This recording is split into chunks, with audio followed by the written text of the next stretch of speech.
అండి. నమస్తే. Welcome back to our channel. ఈరోజు రెసిపీ వచ్చేసి ఫిష్ ఫ్రై అండి. ఫిష్ ఫ్రై ఏ విధంగా చేసుకోవాలనేది ఈ వీడియోలో తెలుసుకుందాం.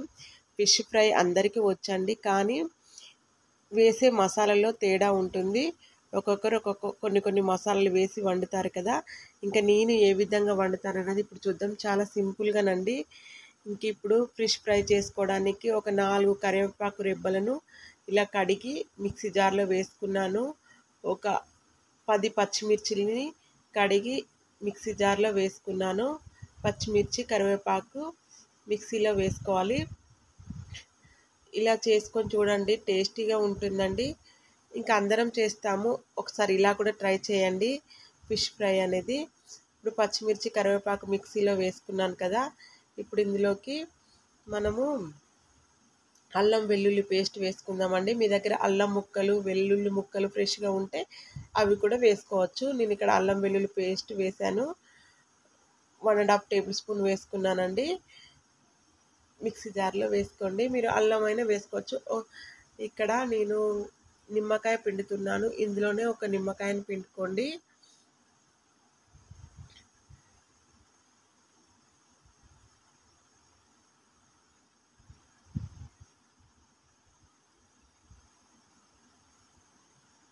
ఒక నిమ్మకాయనైతే పిండేశాను.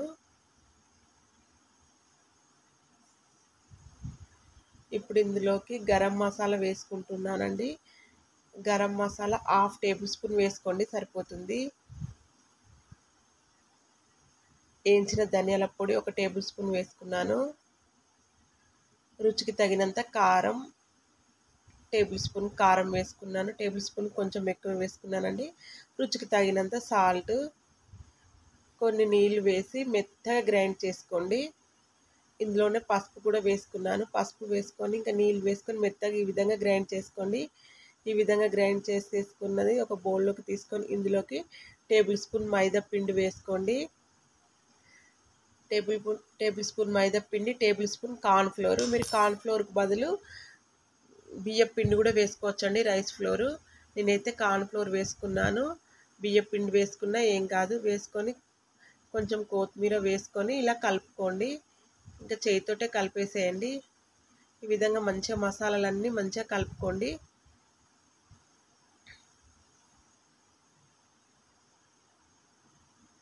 ఈ విధంగా మంచిగా కలుపుకున్న తర్వాత ఇప్పుడు మనము శుభ్రంగా కడిగి పెట్టుకున్న చేప ముక్కలను ఇందులో వేసేయండి. చేప ముక్కలన్నీ ఇందులో వేసి ఇలా ఈ చేప ముక్కల అన్నిటికీ మంచిగా మసాలాలన్నీ పట్టేలాగా మంచిగా ఈ మసాలా మొత్తం ఈ చేప ముక్కలకు పట్టించేయండి. అన్ని ముక్కలకు మంచిగా పట్టాలండి మసాలా. మంచిగా ఈ ముక్కలన్నిటికీ మంచిగా పట్టేలాగా ఈ మసాలా అంతా కలపండి. ఇలా ఒక్కొక్క ముక్కను వేసి వాటిపైన ఇలా మసాలా స్ప్రెడ్ చేసి మంచిగా కలిపేయండి. విధంగా మసాలా మంచిగా పట్టాలండి చేప ముక్కలకు. నేను ఇక్కడ 10 చేప ముక్కలు తీసుకున్నట్టున్నా. 10 చేప ముక్కలు తీసుకున్నాను. టేస్ట్ అయితే సూపర్గా ఉంటుందండి. ఇలా మనం ఈ మసాలా అంతా ఇలా మంచిగా పట్టించేసి ఇలా కొంచెం ఇలా నొక్కుకొని మూత పెట్టేసి ఫ్రిడ్జ్లో పెట్టాలండి. కనీసం 1 అవర్ అయితే ఖచ్చితంగా ఫ్రిడ్జ్లోనైతే పెట్టేసేయాలి. ఫ్రిడ్జ్లో పెట్టేసి 1 అవర్ తర్వాత స్టవ్ వెలిగించుకొని ఇలా పెనం పెట్టుకోండి. ఇవి డీప్ ఫ్రై చేసుకున్నా కూడా టేస్టీగానే ఉంటాయండి. ఇంకా డీప్ ఫ్రై చేస్తే మనం ఆయిల్ అది వేస్ట్ అయిపోతుంది. అంత దానికంటే కూడా ఈ విధంగా మనం పెనం పెట్టుకొని కొంచెం ఆయిల్ వేసుకోండి. ఆయిల్ వేసుకొని ఇలా ఆయిల్ అంతా పెనానికి స్ప్రెడ్ చేయండి. స్ప్రెడ్ చేసి ఒక్కొక్క చేప ముక్కను తీసి ఇలా పెనం పైన పెట్టేసుకోండి. ఇంకా డీప్ ఫ్రై చేసుకోవాలనుకుంటే డీప్ ఫ్రై కూడా చేసుకోవచ్చండి. కానీ ఆ ఆయిల్ అంతా వేస్ట్ అవుతుంది. ఇంకా మనకు ఆయిల్ కూడా మంచిది కాదు కదా! ఈ విధంగా కొంచెం టైం ఎక్కువ పడుతుంది. డీప్ ఫ్రై చేస్తే కొంచెం టైం తక్కువ పడుతుంది. ఖచ్చితంగా 20 నిమిషాలైతే ఈ పీస్లను మంచిగా గోలియాలండి. పెనం పైన కాల్చుకోవాలి. ఇలా ఒక్కొక్క పీస్ తీసి ఈ ఆయిల్ మీద పెట్టేసి పెనం పైన పెట్టేసి పైనుండి మళ్ళీ ఆయిల్ వేసేసుకోవాలి. పైనుండి కొంచెం ఆయిల్ స్ప్రెడ్ చేయాలండి ఈ పీస్ల పైన. ఇలా ఇవి మంచిగా వేగాలండి. కొంచెం అయితే టైం అయితే పడుతుంది. ఆయిల్ కూడా కొంచెం ఎక్కువనే పడుతుంది. ఇలా మళ్ళీ ముక్కల పైన ఆయిల్ వేసేసి తిప్పుకుంటూ మంచిగా కాలవాలండి. 2 సైడ్ల మంచిగా కాలవాలంటే ఐ ఫ్లేమ్లో అస్సలు పెట్టకూడదు, స్లోగానే పెట్టాలి. స్లిమ్లో పెట్టి ఇవి కాల్చుకోవాలి. ఎందుకంటే ఐ ఫ్లేమ్లో పెడితే పైన మాడుతుంది, లోపల ఉడకాయండి చేప ముక్కలు. అందుకని స్లోలో పెట్టి అంటే సిమ్లో పెట్టి ఇవి ముక్కలను మంచిగా కాల్చుకోవాలి. రెండు సైడ్లు మంచిగా కాల్చుకోవాలండి. ఇలా తిప్పుకుంటూ కాల్చుకోవాలి. ఇది అయితే సిమ్లో పెట్టే మనం ఈ ముక్కలను కాల్చుకోవాలండి. 20 నిమిషాల టైం ఖచ్చితంగా పడుతుంది. ఇలా రెండు సైడ్లు తిప్పుకుంటూ మంచిగా కాల్చుకోవాలి. చూడండి, ఒక సైడు ఫస్ట్ వేసిన సైడ్ మంచిగా కాలాయి కదా, ఇప్పుడు నేను తిప్పుతున్నాను. ఈ విధంగా తిప్పుకుంటూ మళ్ళీ కొంచెం తిప్పిన తర్వాత కొంచెం ఆయిల్ వేయండి. ఆయిల్ వేసి మంచిగా కాల్చుకోండి. ఎట్టి పరిస్థితులనైతే స్టవ్ హైలో పెట్టకూడదండి, సిమ్లో పెట్టే కాల్చుకోవాలి. సిమ్లో పెడితేనే లోపల మంచిగా కుక్ అవుతాయండి. చూడండి, నేను రెండో సైడ్ కూడా తిప్పాను. తిప్పి కొంచెం ఆయిల్ వేసాను. మంచిగా ఇప్పుడు మంచిగా గోలుతాయండి. లోపల కూడా మంచిగా కుక్ అవుతాయి. లోపల మంచిగా ఉడికి చేప మంచిగా టేస్టీగా ఉంటుంది.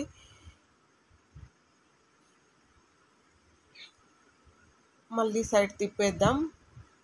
ఇలా తిప్పుకుంటూ కాల్చుకోండి. రెండు సైడ్ల మంచిగా కాలాలండి.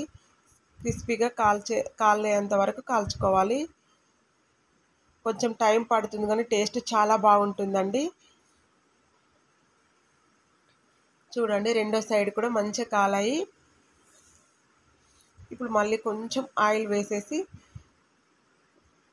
ఒక 2 మినిట్స్ కాల్చుకుంటే సరిపోతాయి.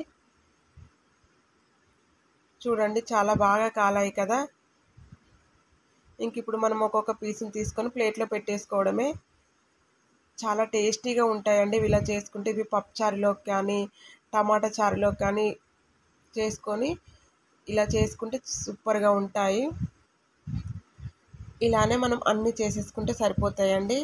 ఇప్పుడు నేను మళ్ళీ కూడా రెండో వాయి కూడా వేసేస్తున్నాను. మళ్ళీ కొంచెం ఆయిల్ వేసుకొని పెనం పైన మళ్ళీ ఒక్కొక్క పీస్ అయితే పెట్టేసేయాలి. ఇలా పెట్టుకొని గుర్తుంచుకోవాలండి, సన్నని మంట పైనే మనము వేపుకోవాలి. సన్నని మంట పైనే చేప ముక్కలను కాల్చుకోవాలి. స్టవ్ ఎక్కువ పెట్టేసి తొందర కావాలి అని చేసుకుంటే పైన కాలుతాయి, లోపల ఉడకదండి చేప ముక్క. అప్పుడు స్మెల్ వస్తుంది, అసలు టేస్ట్ ఉండదు. మనం సన్నని మంట పైన కాల్చుకుంటేనే లోపల మంచిగా ఉడికి టేస్టీగా వస్తాయి. ఆయిల్ కూడా ఇలా మనం ఎప్పుడు తిప్పినప్పుడు అప్పుడు ఆయిల్ పైనుండి వేసేసుకుంటూ ఉండాలి. ఇలా మనం రెండు సైడ్ల ముక్కలను స్లో ఫ్లేమ్లో మంచిగా ఉడికించుకుంటేనే లోపల పైన ఉడికి క్రిస్పీగా వస్తాయి. ఇలా చూడండి, చేప ముక్కలు ఇలా వస్తాయి.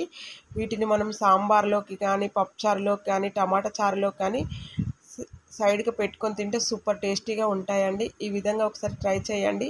ఈ రోజుకైతే వీడియో ఇంతేనండి. మరొక మంచి వీడియోతో మళ్ళీ కలుసుకుందాం. Thank you for watching. Please మన ఛానల్ని సబ్స్క్రైబ్ చేసుకోండి, ఒక లైక్ ఇవ్వండి, కామెంట్ చేయండి.